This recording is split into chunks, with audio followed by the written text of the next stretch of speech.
ప్రభునందు దేవుని బిడ్డలారా, మరి ఇంతవరకు దేవుడు తన వాక్యము ద్వారా తన పాటల్లో దేవుడు ఎంతగానో వాడుకున్నాడు. మరి ఈ రాత్రి కాలం మందు దేవుడు మనతో మాట్లాడుతున్నాడు. రోజు మనం దేవుని యొక్క వాక్యాన్ని మనం వింటున్నాము. వింటున్నటువంటి వాక్యము ద్వారా మనం ఏం పొందుకుంటున్నాం? ఏదో ఆయన సన్నిధికి వచ్చి 2 మాటలు విని వెళ్ళిపోతున్నాం అనేది కాదు, కానీ దేవుని సన్నిధికి వచ్చినందువల్ల ఏ మేలు పొందుకుంటున్నాం, ఏ దీవెన పొందుకుంటున్నాం, ఏ ఆశీర్వాదమును మనం పొందుకుంటున్నాం. మన ఆత్మలను మనం బలపరుచుకున్న రోజున దేవుడు మనల్ని ఆయన రెక్కల కింద భద్రపరుచుకుంటాడు. ఆయన యొక్క మర్మములు మనకు తెలియపరుస్తాడు. దేవుని యొక్క మర్మమును ఎరిగి ఉండాలి అంటే ఆయనకు మనము నమ్మకస్తులమై ఉండాలి. మనం నమ్మకస్తులమై ఉన్నప్పుడు దేవుడు తన యొక్క మర్మమును మనకు బోధిస్తాడు. మర్మమును మనకు బోధించడం అంటే ఏదన్నా ఒక అపాయమో, ఒక శోధనో, ఒక ఇబ్బందో మనకు రాబోయేటప్పుడు దేవుడు ఏం చేస్తాడంటే ముందుగానే తెలియపరుస్తాడు. తెలియపరిచినప్పుడు మనం దాని గురించి విడుదల పొందుకోవడానికి అవకాశం ఉంటుంది. ఏ క్షణంలో ఏమి సంభవించునో ఎవరికీ తెలియదు. దేవుని యొక్క వాక్యం సెలవిస్తుంది, నువ్వు ఆరాధిస్తున్నటువంటి నీ తండ్రికి మాత్రమే తెలుసు. దేవుని యొక్క పరిశుద్ధ గ్రంథములో మనం చూసుకున్నట్లయితే కీర్తన గ్రంథము 25వ అధ్యాయము 14వ వచనము నుండి కొన్ని వచనాలను మనం ధ్యానం చేసుకుంటాం. యెహోవా మర్మము ఆయన యందు భయభక్తులు గల వానికి తెలిసి ఉన్నది. ఆయన తన నిబంధనను వారికి తెలియజేయను. హల్లెలూయా, హల్లెలూయా. ప్రభునందు దేవుని బిడ్డలారా, ఇక్కడ మనం చదవబడినటువంటి వాక్య భాగము మనకు తెలియవలసినటువంటి విషయం ఏంటంటే యెహోవా మర్మము ఆయన యందు భయభక్తులు గల వారికి తెలిసి ఉన్నది. హల్లెలూయా, హల్లెలూయా. ఇప్పుడు ఈ రాత్రికాలం మందు దేవుని సన్నిధికి వచ్చినటువంటి మనము దేవుని యొక్క మర్మమును ఎరిగి ఉన్నామా, ఎరగకున్నామా? ఎరిగినటువంటి వారికి దేవుడు తెలియపరుస్తాడు. ఎరిగినటువంటి వారంటే ఎవరు అని మనం ఆలోచిస్తే ఆయన యందు భయభక్తులు గలవారు. హల్లెలూయా, హల్లెలూయా. ఆయన యందు భయభక్తులు గల వారికి దేవుడు ఆ మర్మాన్ని బోధిస్తాడు. ఏ మర్మాన్ని బోధిస్తాడు అంటే, ఇదిగో వారికి ఏదైనా కానీ కష్టమో, ఇబ్బందో ఏమైనా కానీ వచ్చిందంటే దేవుడు ఏం చేస్తాడు? ముందుగానే తెలియపరుస్తాడు. ఎందుకంటే ఆయన బిడ్డలైనటువంటి వారు ఆయనతో ఉంటారు కనుక, ఆయనతో ఉన్నప్పుడు ఇదిగో సమస్తమును కూడా ఆయనకు తెలియపరుస్తాడు. హల్లెలూయా, హల్లెలూయా. ఇప్పుడు ఇశ్రాయేల్ యొక్క జనాంగం మీదకి ఫిలిస్తీన్లు యుద్ధం చేయటానికి వచ్చారు. వచ్చినప్పుడు ఆ యొక్క మర్మం ఎవరికి తెలిసింది? ఎవరు తెలిసింది? దైవసేనుడైనటువంటి ఎలీషాకు తెలిసింది. ఎలీషాకి ఎందుకు తెలిసింది అంటే, ఎలీషా దేవుని యందు భయభక్తులు కలిగి ఉన్నాడు, దేవుని యందు యథార్థతగా ఉన్నాడు. మరి అసలు తెలియాల్సింది ఎవరికి? ఇశ్రాయేలు యొక్క జనాంగం అంతటి మీద కూడా రాజు అయినటువంటి ఆ యొక్క రాజుగారికి తెలియాలి, కానీ మరి ఆయన తెలియలా. ఆయన తెలియలేదంటే ఎందుకు తెలియలేదు ఆయనకి? ఏమో దేవునికి లోబడలేదు, భయపడలేదు కనుక. కానీ ఎవరో భయపడ్డా భయపడకపోయినా ఆయన బిడ్డల మీద మట్టుకి అపాయము ఎన్నడూ రానియడు. హల్లెలూయా, హల్లెలూయా. దానికి ఉదాహరణ ఏంటంటే ఇదిగో ఎమ్మటే దైవ సేవకునికి ఇదిగో తెలియపరిచాడు. ఫలానా దిక్కున ఇదిగో సిరియాలో దిగి ఉన్నారు, నువ్వు వెంటనే రాజుగారికి తెలియపరచు. హల్లెలూయా, హల్లెలూయా. వెంటనే నువ్వు రాజుగారికి తెలియపరచు. దేవునికి లోబడినటువంటి వారు ఏం చేస్తారంటే దేవుని యొక్క చిత్తాన్ని కనుగొంటారు. అంటే చిత్తాన్ని కనుగొంటారంటే దేవుడు ఏ పని చెబితే ఆ పని చేస్తారు.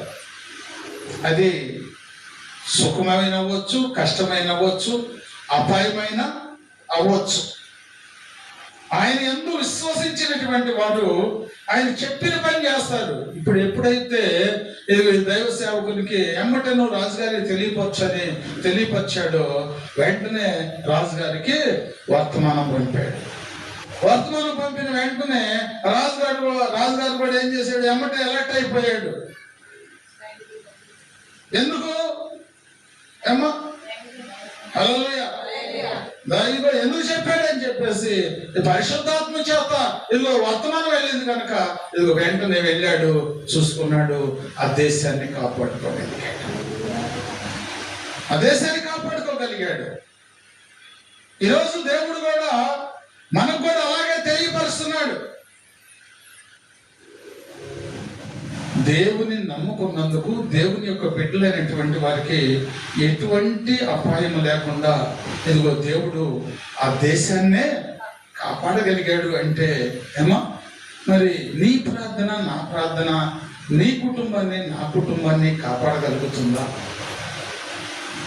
ఎందుకు ఈ మాట చెప్పాల్సి వస్తుందంటే కాపాడగలిగితే దేవుని యందు భయభక్తులు కలిగి ఉన్నట్లు, లేకపోతే ఇదిగో దేవుని యందు భయభక్తులు లేనప్పుడు ఏమైందంటే అనేకమైనటువంటి ఇబ్బందులు వస్తాయి, అనేకమైనటువంటి సమస్యలు వస్తాయి.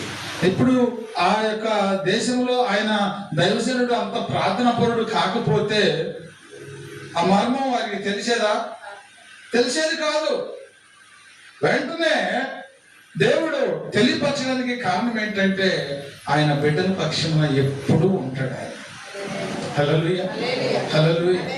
అందుకనే దేవుడు చెప్తున్నాడు, యెహోవా మర్మము ఆయన యందు భయభక్తులు గల వారికి తెలిసి ఉన్నది. హల్లెలూయా, హల్లెలూయా. ఏది జరగబోయేటప్పటికి ఆత్మ గద్దింపైన దేవుడు ఇస్తాడు. మనము ఏదన్నా ఒక ఇబ్బంది రాబోతుందో, లేకపోతే ఏదన్నా ఒక సమస్య రాబోతుంటే దేవుడు ఏం చేస్తాడంటే ఆత్మ గద్దింపిస్తాడు. ఆత్మ నీ స్వాధీనంలో ఉన్నప్పుడు ఆత్మానుసారమైనటువంటి గద్దింపును దేవుడు మనకిస్తాడు.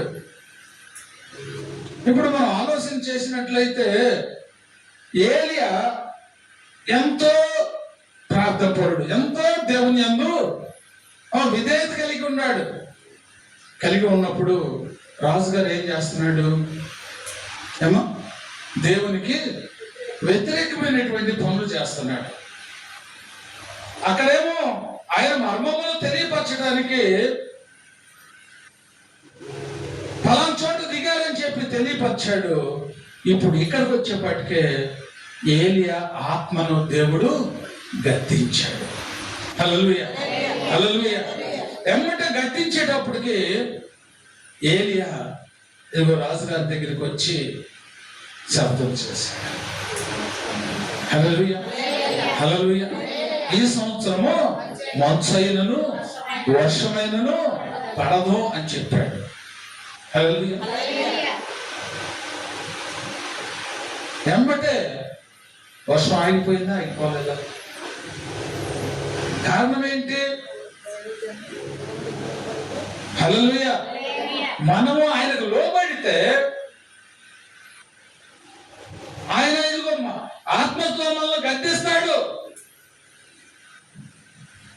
ఆత్మస్వరూపై ఉన్నాడు కనుక ఆత్మానుసారంగా ఇదిగో మనం గద్దిస్తాడు.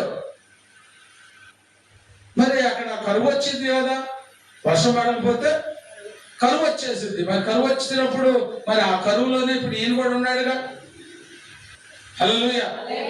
అక్కడ ఆయనకు లోపడ్డాడు కాబట్టి, దేవునికి లోపడ్డాడు కాబట్టి ఏలియా దేవుని యొక్క వాగ్దానము ఆయన మాటను నెరవేర్చాడు. దేవుడు ఏలియా మాట విన్నాడు. వినటానికి కారణం ఏంటి? ఏమో దైవజనునికి లోపడ్డాడు కాబట్టి. దేవుని యొక్క వాక్యం ఏం సెలవిస్తుందంటే, నా యొద్దకు నువ్వు వస్తే నీ యొద్దకు నేను వస్తా. అంటే నాలో నువ్వు ఉంటావు, నీలో నేను ఉంటా. హల్లెలూయా, హల్లెలూయా. నాలో నువ్వు ఉంటావు, నీలో నేను ఉంటా.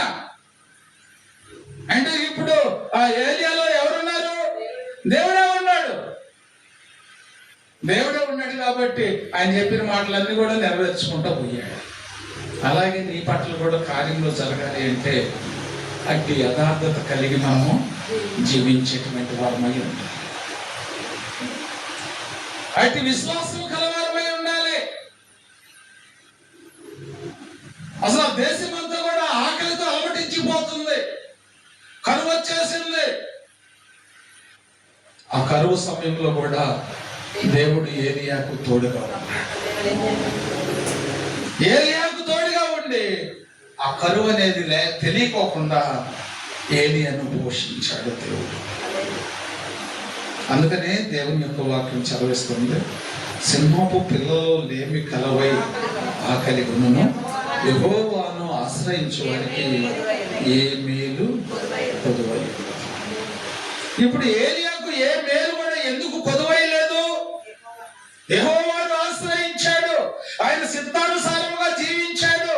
యథార్థమైనటువంటి జీవితం జీవిస్తున్నాడు కనుక, యథార్థవంతుల పక్షమున నేను ఉంటానన్నాడు కనుక ఏలియా పక్షమున దేవుడు ఉన్నాడు. ఉన్నటువంటి దేవుడు ఏం చేశాడంటే ఏలియాకు కొరత లేకుండా చూసుకున్నాడు.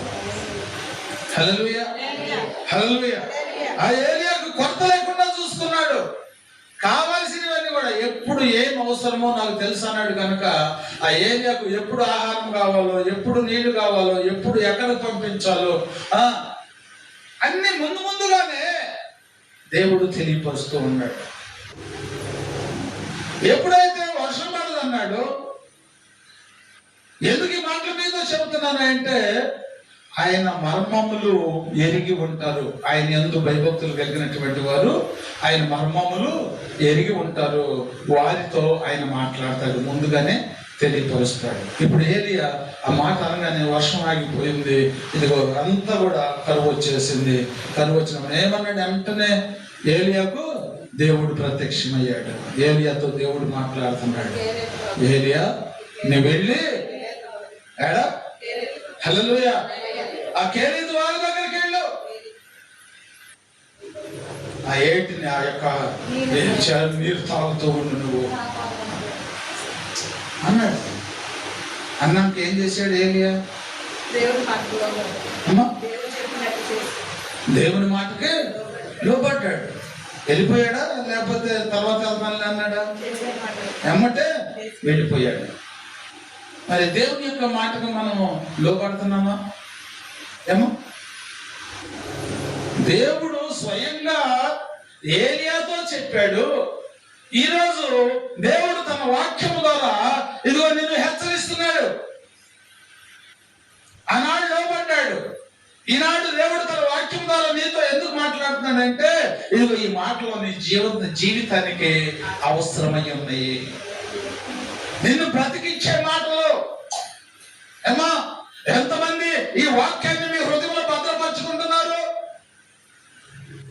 ఈ వాక్యం గురించి మీ జీవితాన్ని ఎంతవరకు మార్చుకున్నారు?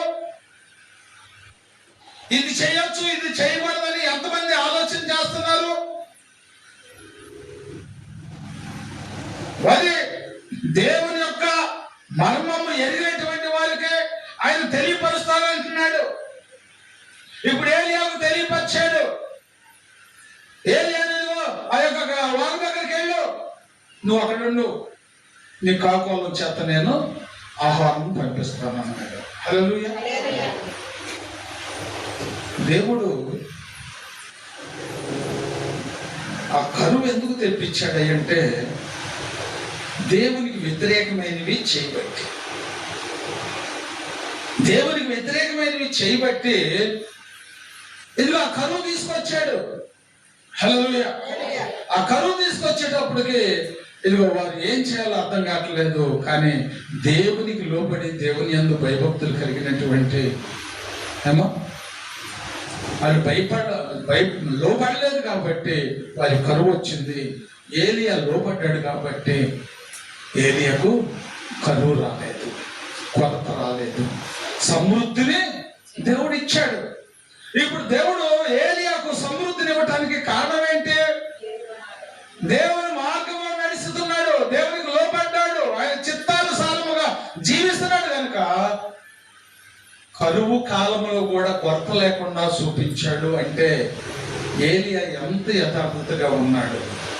ఇప్పుడు ఆ యథార్థతకు మన యథార్థతను ఒక్కసారి మనము దాన్ని ఒక పక్కన, ఏలియా యథార్థత ఒక పక్కన, మన యథార్థత ఒక పక్కన పెట్టేసి ఆయన ఏం పొందుకున్నాడు, మనం ఏం పొందుకుంటున్నాం, ఆయన ఎంత యథార్థతగా ఉన్నాడు, మనం ఎంత యథార్థంగా ఉన్నాం, అలాంటి జీవితం నాలో ఉందా లేదు ప్రభువా, నువ్వు నాకు అది జీవితాన్ని దయచేయి ప్రభు అని నువ్వు కన్నీరు కార్చి ప్రార్థన చేసుకుంటే దేవుడు అట్టి గొప్ప ధన్యతను నీకు ఇవ్వటానికి ఆయన సంసిద్ధంగా ఉన్నాడు.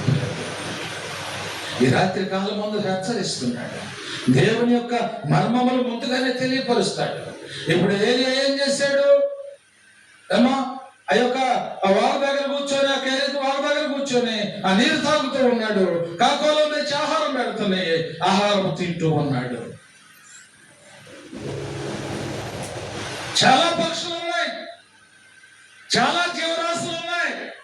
ఎన్ని ఉన్నప్పటికైనా సరే అక్కడ కాకి పేరు ఎందుకు పెట్టాడు అంటే, కాకి అన్నాడంటే ఆ కాకి ఒక చరిత్ర ఉంది ప్రియ దేవుని బిడ్డ.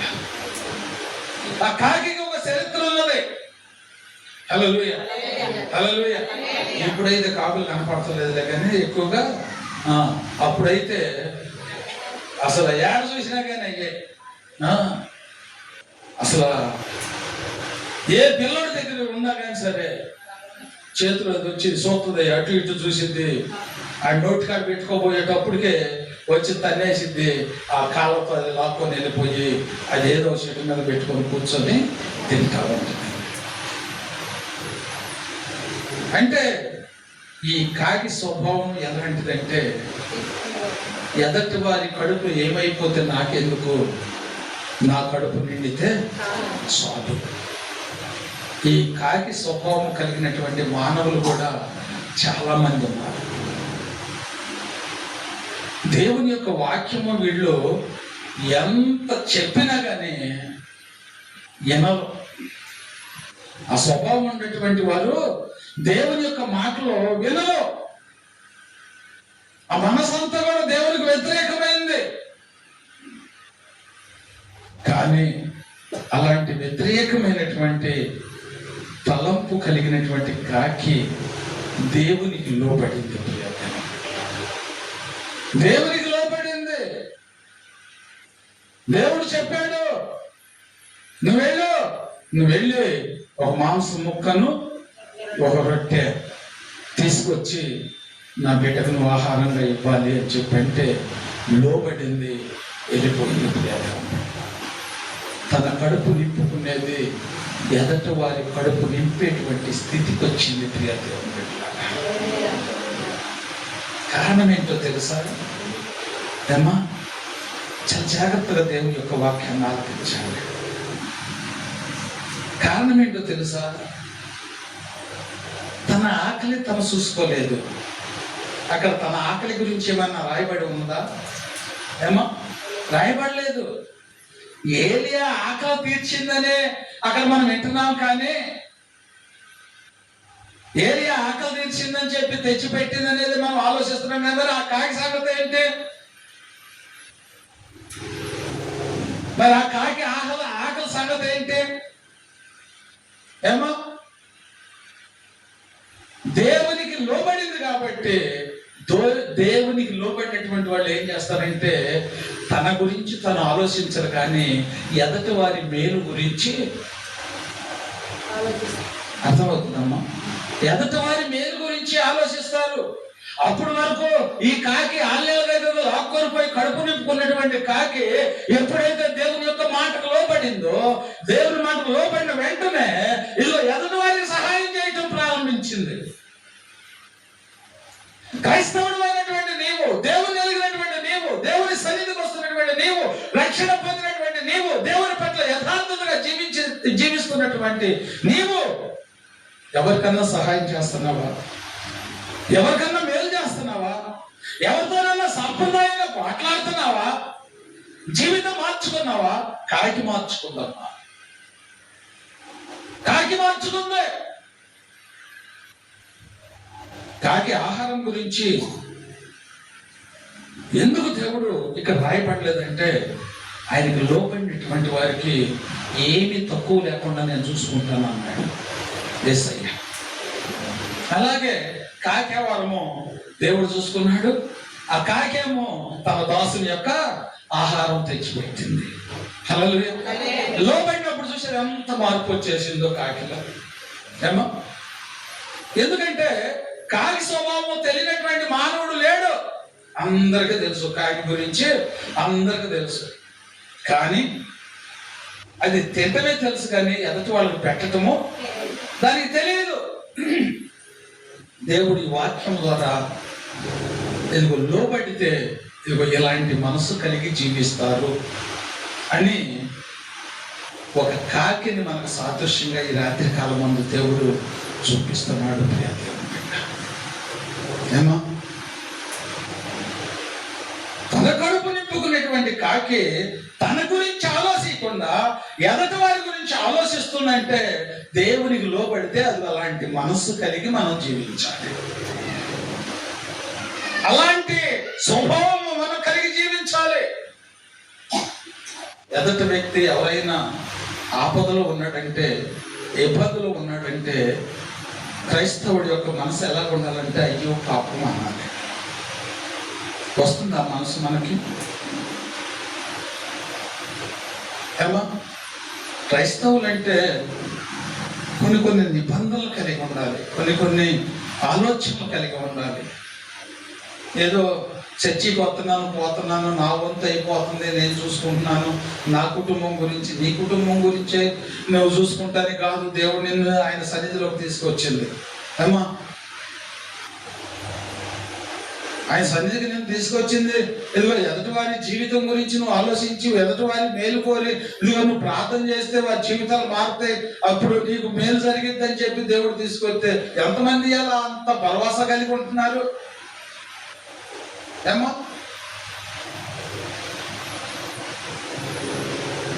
మనస్సు మనం ప్రార్థన చేసేటప్పుడు కూడా మన ఆత్మ ప్రేరేపణ కలగాలి. మన ఆత్మ ప్రేరేపణ కలగాలి. ప్రార్థన అంటే అలవాటు అయిపోతుంది. ఏమో 10 రోజులు పోయామనుకో, ఏదైనా పనికి వెళ్ళామనుకో అలవాటు అయితే అవుతా. అలాగే ఈ ప్రార్థన కూడా అంతే.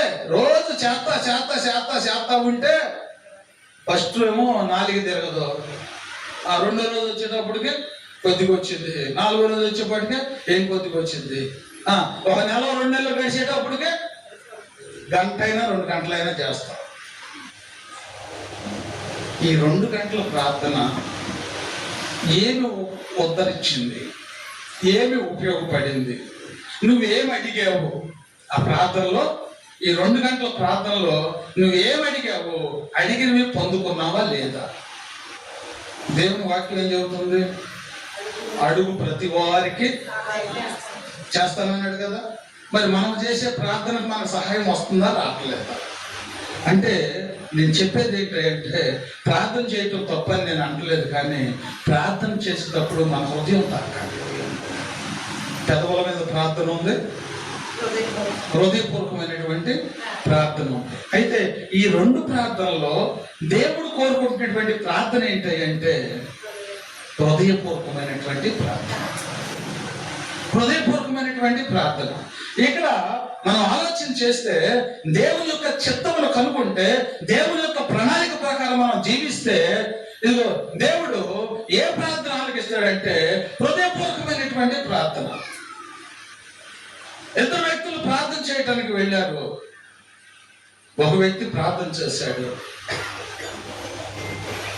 ఒక వ్యక్తి ప్రార్థన చేశాడు. ఆ ప్రార్థన ఎలా చేశాడు అంటే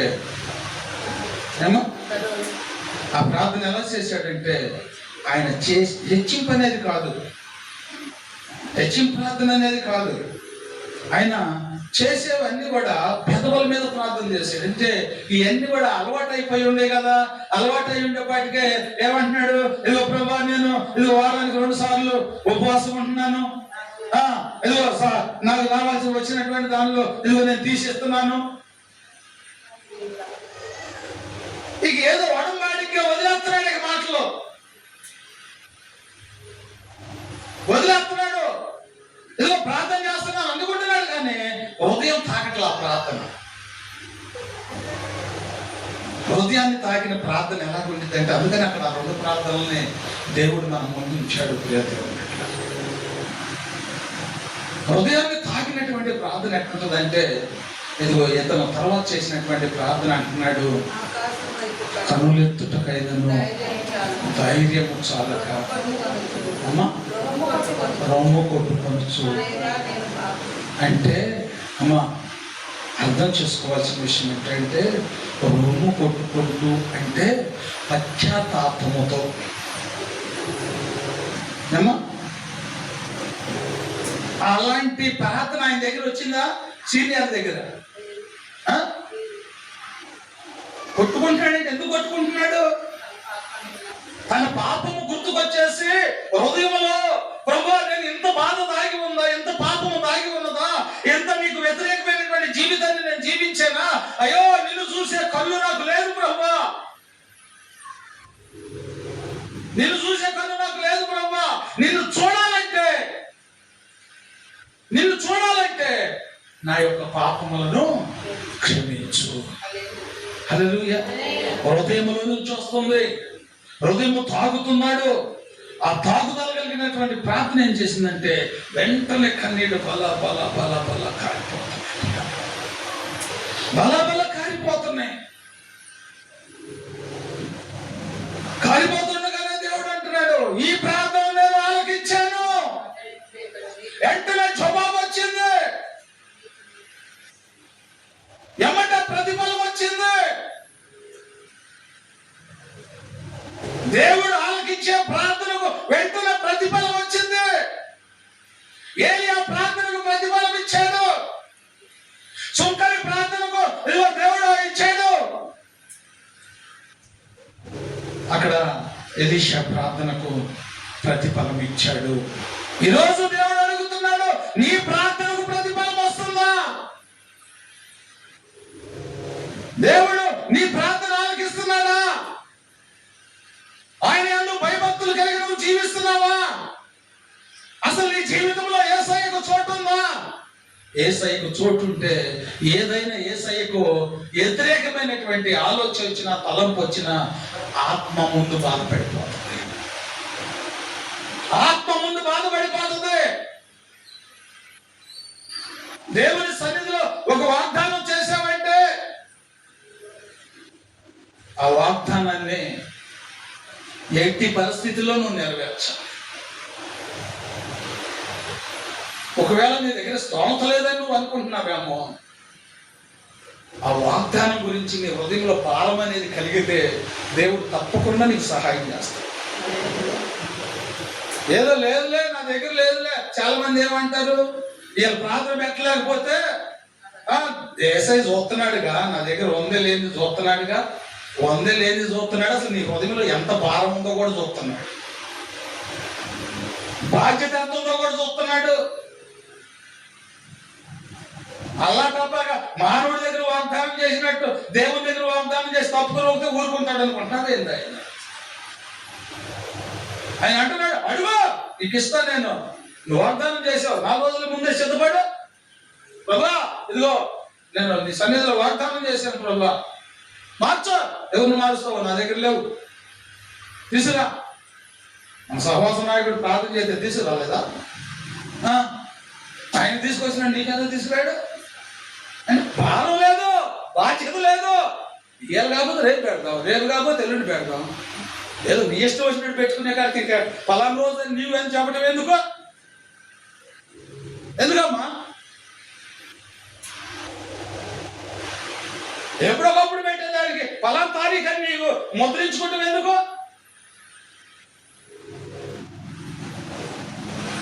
దేవుడు సెలవిస్తున్నాడు, నీ హృదయములు ఎరిగినటువంటి దేవుడు కనుక నీ హృదయంలో ఏమై ఉన్నదో ఆయన చూస్తున్నాడు. ఇక్కడ మనం చదువుకున్నటువంటి వాక్య భాగంలో దేవుడు మనతో మాట్లాడినటువంటి మాటలు ఏంటంటే, యెహోవా యందు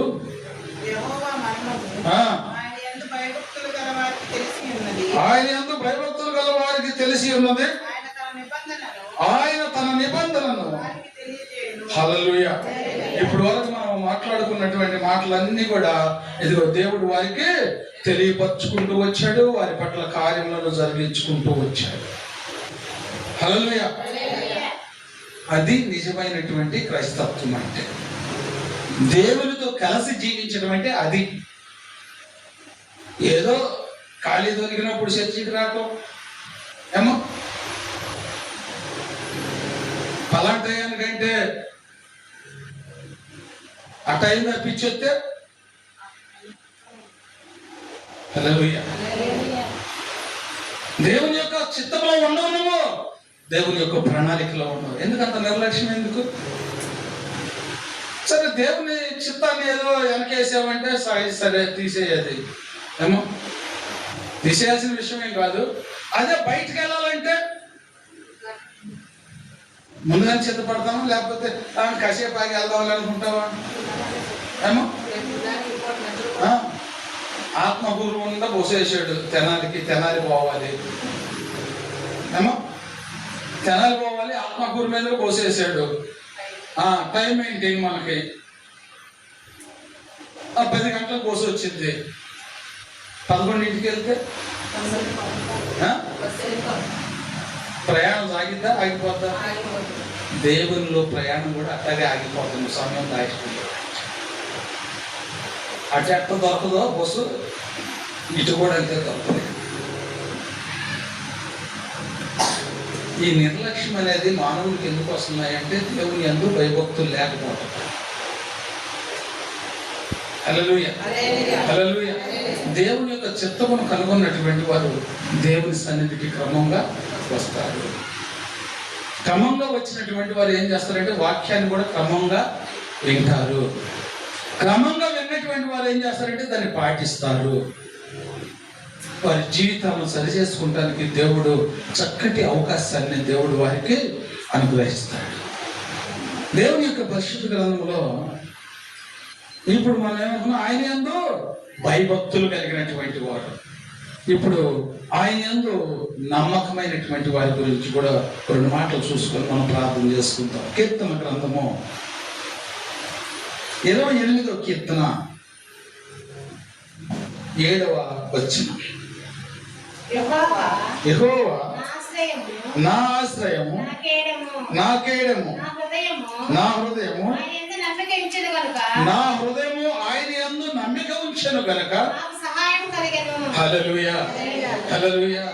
ఏం చెప్తున్నాడు ఇక్కడ?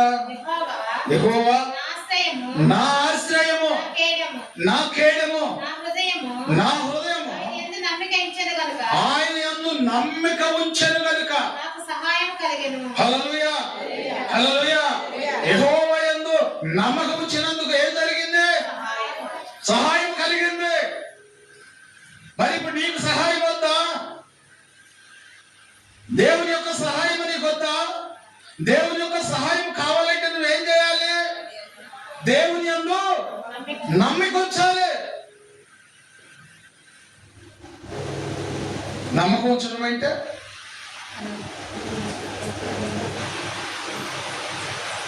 ఇప్పుడు దానియేలు ఉన్నాడు, దేవుని యందు విశ్వాసం ఉంచాడు. దేవుని యందు విశ్వాసం ఉంచినప్పుడు రాజుగారు ఒక శాసనాన్ని నియమించాడు. ఏ శాసనం నియమించాడు? ఏమో ఏం చేశాడు? ఇప్పుడు ఈయనేమో ఆయన ఇంటికి వెళ్ళి క్రమంగా యెరూషలేము వైపు కిటికీలు తెరిచి ప్రార్థన చేసుకుంటూ ఆయన దేవుని దగ్గర ఒక ఒడంబాడికి చేసుకున్నాడు.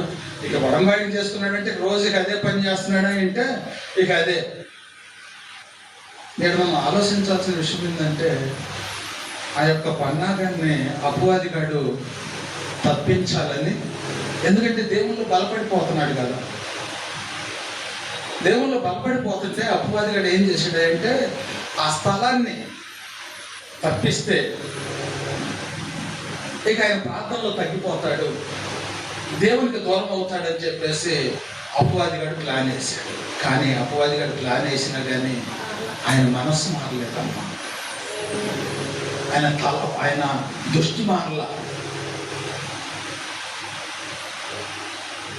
హల్లెలూయా. క్రైస్తవులు అన్నటువంటి వారి యొక్క లక్షణాలు ఎక్కడ బయటపడతాయి అంటే ఏమో చెప్పండి. అబ్బో ఇప్పుడు చెప్పమంటే చెబుతాం అసలు యేసయ్య గురించి ఏమో ఎతచోళ్ళు కూడా. హల్లెలూయా. అసలు ఈ మాట అమ్మని అసలు చెప్పిన మాటలు ఎందుకంటే నాకు మారాలి, రేపు నీతో కూడా చర్చికి వస్తానమ్మా, రేపు నీతో కూడా చర్చికి వస్తా. ఎంత వినాయత నీలో ఉందంటే నాలో లేదు కనుక ఇదిగో యేసయ్య దగ్గరికి వచ్చి నేను కూడా నేర్చుకుంటానయ్యా అని చెప్పాను. సరేమ్మా రేపు నేను వెళ్ళేటప్పుడు నేను గేకేస్తానులే అంతాయి. హల్లెలూయా, హల్లెలూయా. రేపు వెళ్ళేటప్పుడు నేను గేకేస్తాను, నువ్వు రెడీ అయ్యిండు. మా చర్చిలో 8ంటికి ప్రార్థన, 8ంటికి నేను వెళ్తా, నువ్వు 7:30గా రెడీ అయ్యిండు. హల్లెలూయా. నువ్వు 7:30గా రెడీ అయ్యిండు. నువ్వేమో 7:30 రెడీ అయ్యి ఉండమంటే అపవాది కూడా 6ంటికే రెడీ అయ్యి ఉన్నాడు, నీకు గొడవ పెడతాడు. వాడు 6ంటికే రెడీ అయ్యి ఉన్నాడు, ఆడొచ్చేసాడు. ఆడొచ్చేసి ఇదిగో ఇంట్లో ఉన్నటువంటి భార్య భర్తల మధ్య గొడవ పెట్టేశాడు. హల్లెలూయా. ఆమె కూడా పక్కిందే. ఈ శంగులు తెప్పలు అన్ని కూడా రోడ్డు మీదకి వచ్చేస్తున్నాయి. తెప్పలు శంగులు అన్ని కూడా రెడీగా రోడ్డు మీదకి వచ్చేస్తున్నాయి. ఏదో 6ంటికే మమ్మటికి మంచి నమ్మకం పెట్టుకుంది కదా. వామ్మో ఏంది అట్ట చెప్పింది, ఇప్పుడు చూస్తే ఎట్టుంది ఏంది ఏమో, ఇప్పుడు చూస్తే ఎట్టుంది ఏంది, వామ్మో ఎట్టపోతే ఎట్ట వచ్చిద్దా, ఎందుకు ఆడకపోవటం ఎందుకు. హల్లెలూయా, హల్లెలూయా. అందుకనే దేవుని వాక్యం చెబుతుంది, అందుకని దేవుని యొక్క వాక్యం చెబుతుంది, వాక్యానుసారంగా జీవించే జీవితమే దేవునికి ఇష్టమైనటువంటిది. ఆయన నమ్ముకోవాలి. ఆయన నమ్ముకున్నటువంటి వారి మనస్సు, వారి నమ్ముకున్నటువంటి ఆశ, ఆయన నమ్ముకున్నటువంటి ఆలోచన ఎలా ఉంటుందో తెలుసా ఏమ్మా? అపవాదిగాడు వేసిన ప్లాన్ని తల కిందకు చేయటమే దేవుని యొక్క ప్లాన్. అంటే నీలో లోబడే మనసు ఉండాలి. ఇప్పుడు ఈయన ఏమయ్యాడు, దానియేలు వాడు ప్లాన్ వేసాడు, అక్కడి నుంచి మార్చాలి అసలు అని చెప్పి ఆ ప్లాన్ అయితే ఆ ప్లాన్ పారలేదంటే దేవుని మీద నమ్మకం ఉంచాడు. దేవుడు నాకు ఏదైనా చేస్తాడు, దేవుడు నాకు ద్రోహం చేయడు. ఎప్పుడైనా దేవుడు శ్రమలో ఇలాంటి నిరీక్షణ ఎంతమంది కలిగి ఉంటారంటో ఏమో. మామూలుగా ఉన్నప్పుడు చెప్పేది క్రైస్తత్వం కాదు, కానీ శ్రమలు ఓదార్చుకోగలిగినటువంటి వాడే నిజమైనటువంటి క్రైస్తవుడు, నిజమైనటువంటి క్రైస్తవుడు. ఆ క్రైస్తత్వం ఎవరు పొందుకున్నారు అంటే దానియేలు గారు పొందుకున్నాడు. రాజుగారి మాట వినలేదు, శాస్త్రాన్ని ధిక్కరించేశాడు, సింహాల బోర్లోకి వెళ్తానికి కూడా సిద్ధపడ్డాడు. అంటే ఒక నిరీక్షణ, ఒక పట్టుదల కలిగి ఉన్నాడు కనుక. ఏ నిరీక్షణ, ఏ పట్టుదల కలిగి ఉన్నాడు? నా దేవుడు స్వస్థత నన్ను కాపాడుతాడు అనేటువంటి నిరీక్షణ.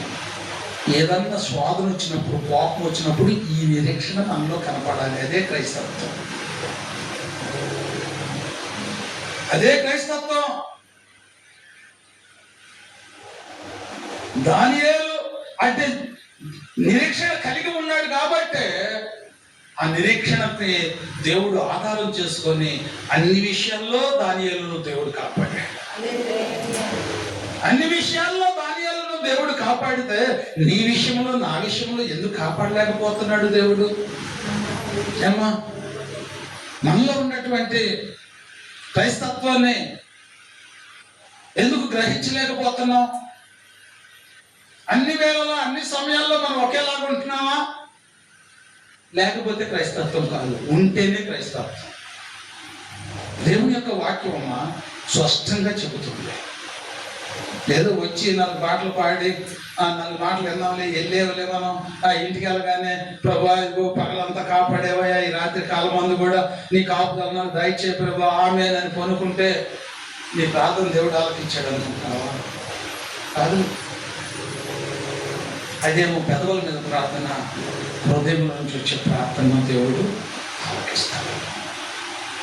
ఆయన చిత్తాన్ని కనుగొంటమే, ఆయన నమ్మకంగా ఉండటమే. ఇక్కడ ఏమన్నాడు? నాకేడము హల్లెలూయా.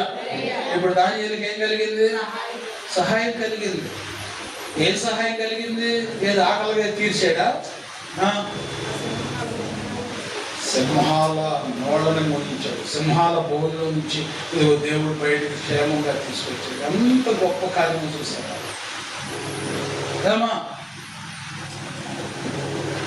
దేవుడు నిన్ను ఎన్నుకుంది ఎందుకంటే నువ్వు అనుకుంటావు ఏ రోగం రాదులే నాకు. అసలు క్రైస్తవులు అనే వాళ్ళకి ఇదే, నేను వెళ్ళి రక్షణ పొందితే బాప్తిసం తీసుకుంటే ఏ రోగం నాకు రాదు.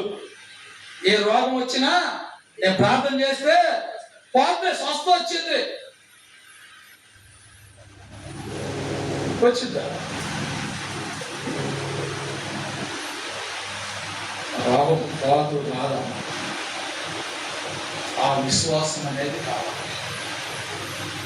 ఆ విశ్వాసము, నీలో ఉన్నటువంటి విశ్వాసము ఇంకొక ఆత్మను రక్షించేటట్టుగా ఉండాలి. దేవుని యొక్క ప్రణాళిక కూడా ఉండింది. దానియేలు పట్ల దేవుడు అంత ప్రణాళిక కలిగి ఉండి అంత బలమైనటువంటి శోధనకు ఇదిగో గురి ఎందుకు చేశాడు అంటే ఆ శోధనను ఎదుర్కొన్న వాడే ధన్యుడు. ఆ శోధనను ఎదుర్కొన్నాడు. ఎదుర్కొని ఇదిగో సింహాల బోన్లోకి వెళ్ళాడు. సింహాల బోన్లోకి వెళ్తే ఆ యొక్క ధైర్యము, ఆ యొక్క విశ్వాసము ఏం చేసింది? హల్లెలూయా. ఎవరిని మార్చింది? రాజులు, పెద్ద మన పూర్వీకులు ఆ విశ్వాసము పెద్ద వాళ్ళని, రాజుగారులను సైతమే మార్చేసినాము. పెద్ద వాళ్ళని మార్చేసింది. నీ విశ్వాసం నా విశ్వాసం మరి ఎవరినన్నా మారుస్తున్నాము. ఏమో రేపు వాడికి వెళ్ళినాక ఎంతమంది ఎన్నాళ్ళు రక్షణ పొంది అమ్మా ఇదిగో నీ సర్వీస్ చెబుతావు, నీ సీనియారిటీ చెబుతావు, ఎన్ని ఆత్మలను నా దగ్గర తీసుకొచ్చావంటే ఏది సమాధానం చెబుతావమ్మా? నీ ద్వారా ఒక ఆత్మ రక్షింపబడిందా? రక్షింపబడినటువంటి ఆత్మ నిలబడిందా? హల్లెలూయా.